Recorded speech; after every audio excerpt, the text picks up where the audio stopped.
ओवैसी साहब जब सीमांचल में 2015 में आते हैं तब कहते हैं कि हम युवाओं को नेता बनाने आए हैं, नया नेता बनाया ना भाई, कहाँ नया? बहादुरगंज विधानसभा से जो 17 साल का विधायक रहा है उसी को आपने टिकट दे दिया। बाकी रही बात कि आप बोले हैं कि शिक्षा की बात, तो भाई जब हमारे पास 5 एमएलए थे, अगर हमारे साथ रहते, हमारे साथ अगर गद्दारी नहीं होता तो क्या काम नहीं होता? यहीं पर देखिए कहाँ दलाली चलता है, कहाँ नहीं चलता है, जो कि प्रखंड में सिर्फ घूसखोरी के अलावा कुछ नहीं चलता है।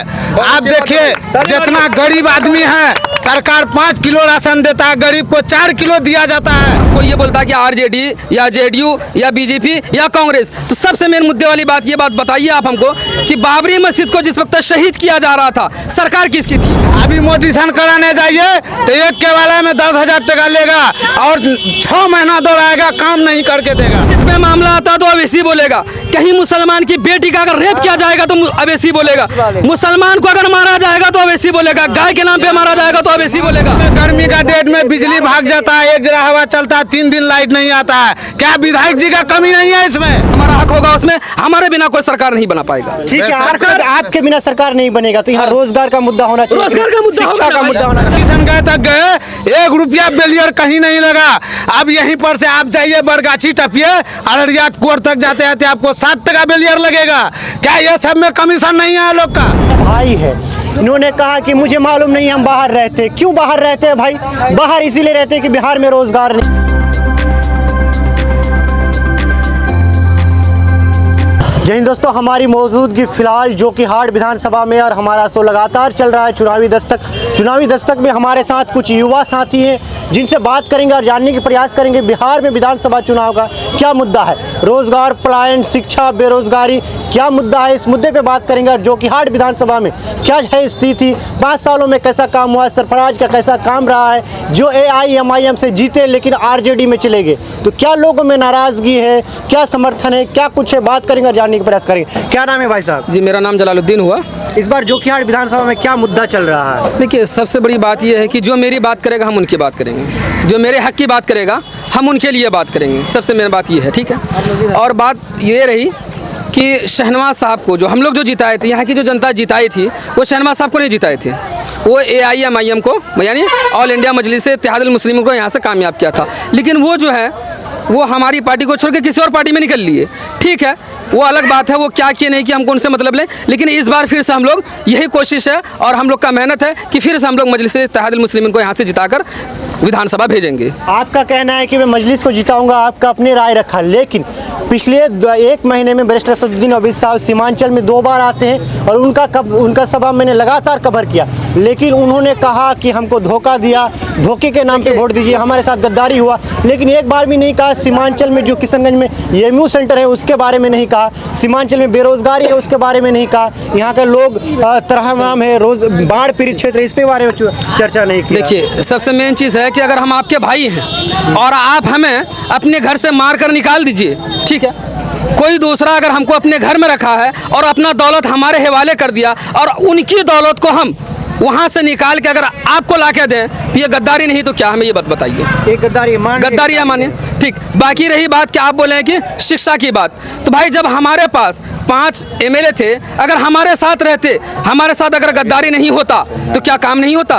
क्या गरीब की बात को नहीं सुनी जाती? हमें यह बात बताइए, अगर हमको ये बोलता है कि आरजेडी या जेडीयू या बीजेपी या कांग्रेस, तो सबसे मेन मुद्दे वाली बात ये बात बताइए आप हमको कि बाबरी मस्जिद को जिस वक्त शहीद किया जा रहा था, सरकार किसकी थी?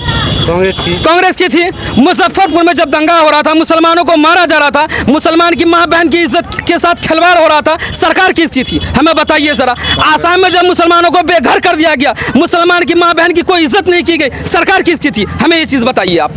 हर तरह से चाहे वो कोई भी पार्टी हो, हर कोई हमें ठगने का काम किया, लेकिन इस बार हम लोग अपना हक खुद लेंगे, चाहे भीख नहीं लेंगे, लड़ के लेंगे, छीन कर लेंगे, लेकिन डरने वाले नहीं हैं। आप पहले यह था कि हमें डराया जाता था कि भाई बीजेपी जीत जाएगी, आप किसी और को वोट दीजिएगा, हमें वोट दीजिए, हम बीजेपी को रोकेंगे। लेकिन अब वो मामला नहीं है, अब वो मुद्दा नहीं है। अब हमारे मुंह में जुबान आ गया, कानून और संविधान हम लोग अच्छी तरीके से जान चुके हैं। कहाँ क्या है नहीं है। इसलिए हम लोग यही सोचे हैं कि अब हम अपना रहनुमा खुद चुनेंगे, जो हमारी बात करेगा हम उनकी बात करेंगे। मुसलमानों पे जुल्म होता है, कौन बोलता है? बताइए हमें। एनआरसी का मामला आया, कौन बोला? अभी यूपी के अंदर मस्जिद को संभल के अंदर तोड़ने का कोशिश किया गया, रोक लगा दिया गया, इस पर कौन बोला? आप हमें बताइए। यूपी के अंदर बरेली के अंदर आई लव मोहम्मद अगर कोई बोलता या आई लव राम कोई बोलता, हमें कोई दिक्कत नहीं है। कोई बोले आई लव राम, हमें कोई दिक्कत नहीं। कोई बोले अपने मजहब से सब प्यार करता है, हमें किसी से कोई शिकवा गिलाया नहीं है। लेकिन अगर हम अपने नबी से मोहब्बत करते हैं, इसमें किसी और को क्या दिक्कत है? हमें बताइए आप। हम अपने नबी से मोहब्बत करें या नहीं करें, ये बात बताइए। बिल्कुल करेंगे ना। संविधान इस चीज का आजादी दिया ना, ये लोकतंत्र है ना। यही कहा गया ना कि हर इंसान अपने तरीके से जी सकता है, वो किसी से ही मोहब्बत कर सकता है। एक मिनट रुकिए। बात रही जब मस्जिद पे मामला आता तो अवैसी बोला, 1 मिनट आप लोग सुनिए। मस्जिद पे मामला आता तो अवैसी बोलेगा, कहीं मुसलमान की बेटी का अगर रेप किया जाएगा तो अवैसी बोलेगा, मुसलमान को अगर मारा जाएगा तो अवैसी बोलेगा, गाय के नाम पे मारा जाएगा तो अवैसी बोलेगा। यूपी, 1 मिनट रुकिए। यूपी के अंदर 1 मिनट, यूपी के अंदर हम बता रहे हैं आपको, यूपी के अंदर आप आधी केजी गोश्त खस्सी का लेकर खरीद कर जाइए, और अगर आपको वहाँ लोग देखेगा कहेगा भैंस का गोश्त है, गाय का गोश्त है, उसी जगह उसी वक्त मुसलमानों को मार दिया जाता है। के बारे में बोल रहे थे, जितना भी गाय कटने वाला कंपनी है तो सब तो हिंदू के नाम। वही ना हम बोल रहे हैं, हर चीज हिंदू का है, ठीक है, फैक्ट्री वगैरह सब हिंदू का, लेकिन मुसलमान को मारा जा रहा है। हम पूछते हैं अखिलेश यादव से, हम पूछते हैं तेजस्वी यादव से, हम पूछते हैं राहुल गांधी से, आप क्यों नहीं बोलते हैं?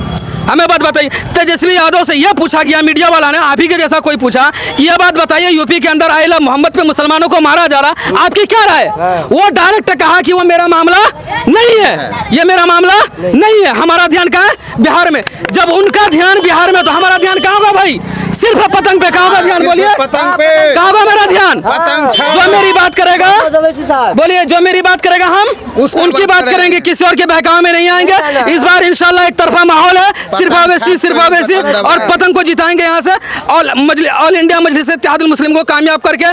और जो भी सरकार बनेगा हमारा हक होगा उसमें, हमारे बिना कोई सरकार नहीं बना पाएगा। ठीक है, आपके बिना सरकार नहीं बनेगा, तो यहाँ रोजगार का मुद्दा होना चाहिए, रोजगार का मुद्दा, शिक्षा का मुद्दा होना चाहिए। जब हमारा, सुनिए, जब हम सरकार में जाएंगे ना, जब हमारी पार्टी सरकार में जाएगी ना, सबसे पहले ये देखिएगा कि सबसे पहले जो कोई मामला उठेगा ना, बेरोजगार का मुद्दा उठेगा, नौकरी का, शिक्षा का मुद्दा उठेगा, हॉस्पिटल का मुद्दा उठेगा। ये बात बताइए भाई साहब, ये जोकी प्रखंड के अंदर आज भी लोग सरकारी स्कूल को छोड़ के प्राइवेट स्कूल में अपने बच्चों को हजार रुपए मंथली देके बच्चों को पढ़ा रहे हैं। ये कमी किसकी है?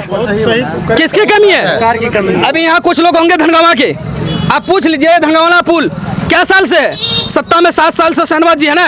मैं पूछना चाहता हूँ वो पुल का काम क्यों नहीं हुआ? अररिया जाने में तुर्केली से निकलिए, वहाँ एक पुल है अजगरा नदी, जमाने से पड़ा हुआ, जब से हम होश संभाले, हम अपनी बात करें, मेरी उम्र 27 से 28 साल उम्र है, लेकिन आज तक नहीं देखा मैंने वो पुल को बना हुआ। कमी किन की है? एक बात मैं कहना चाहता हूँ, शाहनवाज जी 17 महीना आपदा मंत्री रहे, और मैं आप बोल रहा हूँ कि उन्होंने कहा, एक निजी चैनल में बाइट दिया और कहा कि मेरे समय में आपदा ही नहीं आया, जो कि मैं आपदा मुक्त हो गया। पटना के अंदर, सुनिए, एक मिनट भाई साहब, 1 मिनट, छोटी सी बात हम बोल रहे हैं। आप आपदा मंत्री थे, आप आपदा मंत्री थे, छठ पूजा के लिए, 1 मिनट रुकिए, छठ पूजा के लिए 150 करोड़ का काम आप कहाँ करवाए? पटना में। 1 मिनट रुकिए, 150 करोड़ का काम आप कहाँ करवाए आपदा मंत्री रह के? पटना में। वही 150 करोड़ में से अगर 100 करोड़ का काम भी इस जोकी प्रखंड में होता तो क्या हमारे हिंदू भाई को फायदा नहीं होता? उससे काम नहीं होता, जोकी का फायदा होता नहीं होता। आप 17 महीना आपदा मंत्री थे और आप बोलते हैं बिहार में बाढ़ नहीं आया था। क्या बाढ़ नहीं आया था उस समय में? बताइए, बाढ़ आया था। ये सीमांचल सुनिए, ये सीमांचल वो इलाका है, ये सीमांचल वो इलाका है कि हम लोग रात में अगर सो जाते हैं, सुबह अगर बारिश होता है, नींद से जब नींद खुलता है, हम लोगों का आँख खुलता है और देखते हैं कि बारिश हुआ है, जाके देखते हैं तो खेत में पानी में नदी बाढ़ आ चुका है, और वो बोलता है कि बाढ़ नहीं आया था। आपदा मंत्री रहने के बाद आप कह रहे हैं बाढ़ नहीं आया था। ये बचने का माहौल मत बनाइए जनाब, अब यहाँ की जनता आपको जवाब देगी, और एक तरफा माहौल बना दिया है, और अवैसी साहब जीतेंगे। अब इस चीज को देख लीजिएगा, ये हम बोल रहे हैं, हम अपनी जिम्मेदारी पे बोल रहे हैं। अपनी जिम्मेदारी के साथ बोल रहे हैं। हमको डर नहीं है। मेरे पास एक जान ने अल्लाह ने दी, अगर मेरे पास 1000 जान अल्लाह देता तो हम कसम खुदा की कह रहे हैं कुर्बान कर देते ओबीसी साहब पे। इस बार लहर चलेगा सीमांचल में ओबीसी का, सिर्फ पतंग के अलावा कुछ नहीं चलेगा यहाँ पे। भाई साहब यादव से पूछा गया मीडिया वाला कि बताइए आप क्या कहेंगे, मुसलमान यादव को वोट नहीं दे रहा तेजस्वी को, क्या कहा वो? अगर मुसलमान यादव को वोट तेजस्वी को नहीं देगा तो पाकिस्तान चले जाओ। तुम्हारे बाप का राज चल रहा है, तुम्हारे बाप का देश है कि मुसलमान हिंदुस्तान को छोड़कर पाकिस्तान जाएगा। हमें कानून इस चीज की इजाजत देता, हमारा मन, हम जिसको चाहे वोट दे, हम जिसको चाहे गिरा दे, जिसको चाहे उठा दे, जिसको चाहेंगे सत्ता पे बैठाएंगे। अब वो माहौल नहीं रहेगा कि दरी लगा बिछाएंगे, कुर्सी लगाएंगे, खुद नेता बनेंगे, खुद कुर्सी पे बैठेंगे, किसी का गुलामी नहीं करेंगे। इतना याद रखिए, आप अपना हक छीन के लेंगे। आपने कहा कि नेता बनाएंगे। ओबीसी साहब जब सीमांचल में 2015 में आते हैं तब कहता है कि हम युवाओं को नेता बनाने आए हैं, नया नेता बनाया ना भाई। बनाएंगे। कहाँ नया? बहादुरगंज विधानसभा से जो 17 साल का विधायक रहा है उसी को आपने टिकट दे दिया। सुनिए मेरी बात, कर रहे हैं। आप बोल रहे कि युवाओं को नेता बनाएंगे, ओबीसी साहब बोले नहीं बनाए। हम जो आपके सामने आज खड़े हैं ना, ये देन ओबीसी का है। ये मेरे मुंह में जो जुबान बोल रहा है ये मेरा जुबान नहीं, ओबीसी का जुबान बोल रहा। बोलिए क्यों? बता दे रहा हूं मैं आपको। 2015 से पहले जब मीडिया वाला इसी चौक पे आता था ना, लोग बोलना नहीं चाहता था, लोगों को डर लगता था कि भाई किसी के खिलाफ बोलेंगे कल मुकदमा करके जेल कर देगा। लेकिन आज हम बोल रहे हैं ना, ये देन ओबीसी साहब का, हम नेता नहीं तो क्या है बताइए? आज अपना हक लड़के ले रहे हैं तो हम क्या है ये बताइए? आप नेता हो गए हैं। बिल्कुल नेता मानेंगे अपने आप को, हम किसी का गुलामी नहीं करेंगे। हम ओबीसी साहब जो कह रहे हैं कहीं ना कहीं हो रहा है, बिल्कुल सही हो रहा है, 100% सही हो रहा है जो ओबीसी साहब कह रहे हैं। और याद रखिए, एक मिनट, वक्फ बिल का मामला आया, वक्फ बिल को पास कराया जा रहा था, लेकिन हमारे 3 अगर एमपी वहां होते, असदुद्दीन ओवैसी साहब थे, उनके साथ अगर इम्तियाज जलील अख्तरुल ईमान होते ना, 500 पे भारी पड़ जाते। ये बिल को लाने के लिए मोदी 70 बार सोचता है कि हम ये बिल को लाएं कि न लाएं। ये कमजोरी किसकी है? ओबीसी साहब ने तो बिल फाड़ दिया लेकिन तो भी कुछ नहीं कर पाए। देखिए, बिल फाड़ना, कुछ नहीं करना, 100 आदमी एक तरफ और 1 लाठी एक तरफ, बताइए कौन भारी पड़ेगा? 100 भारी पड़ेंगे। 100 भारी पड़ेगा। लेकिन अगर उसी जगह हम 3 रहते ना, हमारे अंदर वो जज्बा अल्लाह ने दिया, इतनी हमारी ईमान में ताकत दी कि हमारे पास अगर 3 लाठी भी होता वो 100 पे भारी पड़ जाती है, भारी पड़ जाते, बिल्कुल भारी पड़ जाते हैं हम। चलिए भाई साहब बहुत सुनिए, बोलने का प्रयास हमको भी बोलने हाँ, दीजिए। बोलिए सभी दर्शकों को अस्सलाम वालेकुम। और हम ये बात कहना चाहते हैं सब आदमी से, पब्लिक सबसे, कि आप लोग मुसलमान का जो रहनुमा है उसको देखिए और उसको चुनिए, क्योंकि वही हक के लिए लड़ता है और हक बात बोलता है। अगर कोई तो वही असदुद्दीन ओवैसी साहब बोलता है और कोई नहीं बोलता है। कह रहा है कि हम मुसलमानों के लिए खड़े हैं, वो नहीं है खड़े। अभी जो उसको बताया गया कि अभी जो इसका बारे में बोला गया है, हाँ, तो वो बोला कि हमको अभी टाइम नहीं है, हम बिहार के इलेक्शन में पड़े हुए हैं। वो कोई जवाब नहीं दिया, हम लोग को कोई जवाब नहीं दिया। अब यहीं पर देखिए कहाँ दलाली चलता है, कहाँ नहीं चलता है, जो कि प्रखंडे में सिर्फ घूसखोरी के अलावा कुछ नहीं चलता है। आप देखिए जितना गरीब आदमी है, सरकार 5 किलो राशन देता है, गरीब को 4 किलो दिया जाता है। और गरीब को जब चावल गेहूं आता है तो उसको हलवा चावल थमाता है, नहीं तो पैसा देता है, गेहूं नहीं देता है। और बड़ा बड़ा आदमी को बोरा के बोरा गेहूं देता है। ये चीज देखिए इसका अंदर में। क्या विधायक जी को मालूम नहीं है कि 5 किलो के जगह 4 किलो दिया जा रहा है? पूछे कोई भी गरीब को, 4 किलो राशन दिया जा रहा है। एक यूनिट में 5 किलो राशन है, 4 किलो दिया जा रहा है। और सब चीज को सबको मालूम है। अभी मोटिशन कराने जाइए तो एक केवाला में 10,000 टका लेगा और 6 महीना दौड़ाएगा, काम नहीं करके देगा। तो ये क्या कढ़ाई अगर करता, अभी का टाइम में देखिए, अभी का टाइम में गर्मी का डेट में बिजली भाग जाता है, एक जरा हवा चलता है, 3 दिन लाइट नहीं आता है। क्या विधायक जी का कमी नहीं है इसमें? है कि नहीं है? अब यहीं पर जाइए किशनगंज में। हम यहाँ से किशनगंज तक गए, 1 रुपया बेलियर कहीं नहीं लगा। अब यहीं पर से आप जाइए बरगाछी टपिए, अररिया कोर्ट तक जाते जाते आपको 7 टका बेलियर लगेगा। क्या ये सब में कमीशन नहीं है लोग का? आखिर जिला में कोई भी है, एमपी जो साहब जो है, तो जिला में, अररिया जिला में जो खोल करके रखा है ये सब डरेवा, सारा चुतिया का सब घिंचने में रहता है पैसा पब्लिक सबका, और कुछ नहीं है। और यहीं पर देखिए अख्तरुल ईमान का जो जाइए, उसका ब्लॉक में 2000 में देता है मोटिशन करके, 1 से 2000। और कहीं कोई बत्ती नहीं लगता है उसका, बाजार में कोई बत्ती नहीं लगता है। ईमानदारी पार्टी है, ईमानदार है वो लोग। असदुद्दीन ओवैसी साहब ईमानदार है। हम सब व्यक्ति को कहना चाहते हैं कि ईमानदार व्यक्ति को वोट कीजिए, हम लोग का हक का फैसला करेगा वो जरूर इंशाल्लाह। है चाचा जी? नाम है मोहम्मद थोड़ा मुर्तजा। आगे आ जाइए, रोड को जाम होना मत होने दीजिए। इस बार क्या लग रहा है बिहार विधानसभा में? बदलाव होगा। आपदा मंत्री तो बहुत था, आपदा उठा के सारा वो तो रख लिया। एक भी बाढ़ देखे तो इस बार भी बाढ़ आया, पूरा जिला डूब गया है। कहाँ देता है किसी को कोई? वोट जिसको होगा देगा पब्लिक, अच्छा को चुनेगा। अच्छा को चुनेगा। क्या आपदा मंत्री बन के सारा पैसा अपने घर में रख लिया। सारा पैसा? हाँ, सारा पैसा अपने घर में रख लिया। बोल रहा था कि हम जब मंत्री रहे तो क्या दिया आपदा मंत्री बन के? क्या दिया? कौन सा रोड पास किया? कौन सा क्या बना के दिया? क्या है जो कि विधानसभा में देखिए तो जाकर इस बार क्या होगा? क्या होगा? बहुत कुछ होगा, बदलाव होगा। बहुत कुछ होगा।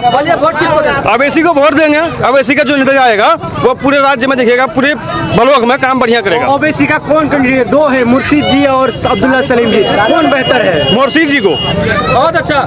मुर्शीद जी को वोट करेंगे हम लोग। मुर्शीद जी को? हाँ, अब्दुल्ला सलीम ठीक नहीं है? नहीं नहीं, वो ठीक हो या न हो, वो भी उनका नेता है, उसके बारे में हम कैसे बुरा करेंगे? अच्छा, वो भी ठीक है। ठीक है, लेकिन टिकट उनको मिलना चाहिए। टिकट मिलना चाहिए मुर्शीद मुखिया को, वोट उसी को करेंगे। अच्छा, चलिए। क्या नाम है भैया? मोहम्मद मुन्ना। कैसा काम हुआ यहाँ जोकीहाट में? जोकीहाट में काम तो यहाँ पर कुछ भी नहीं हुआ है। रोज रोड हादसा होते रहता है, कोई काम अच्छा ढंग से नहीं हुआ है। हम लोग को इतना मालूम नहीं है, हम लोग बाहर रहते हैं, मजदूरी करते हैं। एक आपने सही बात कहा। मैं आपको दिखाना चाहूँगा, ये मेरा भाई है। इन्होंने कहा कि मुझे मालूम नहीं हम बाहर रहते हैं। क्यों बाहर रहते हैं भाई?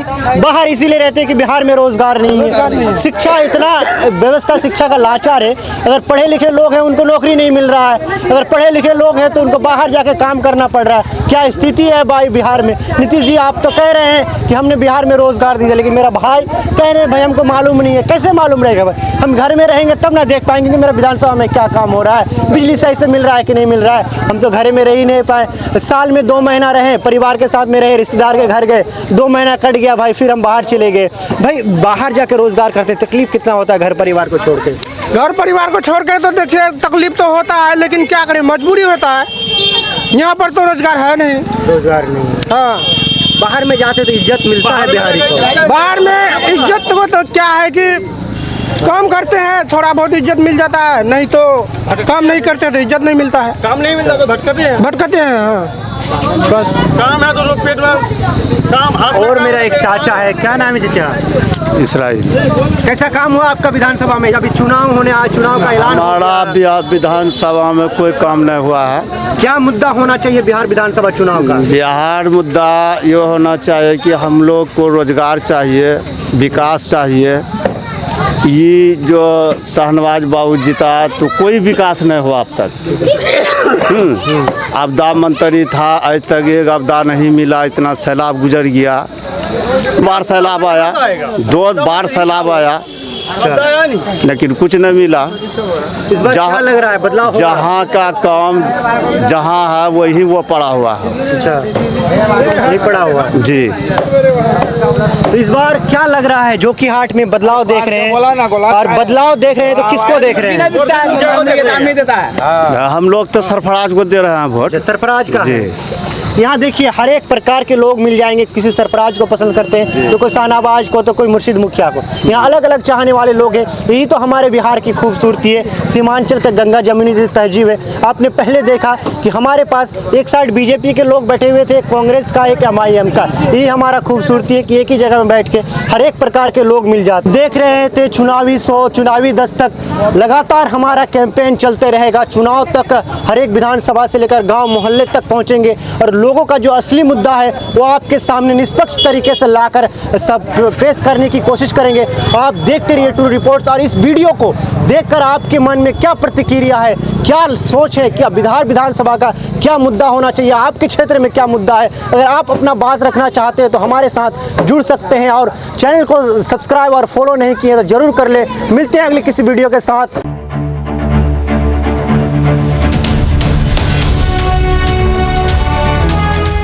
ट्रू रिपोर्ट्स, सच आप तक।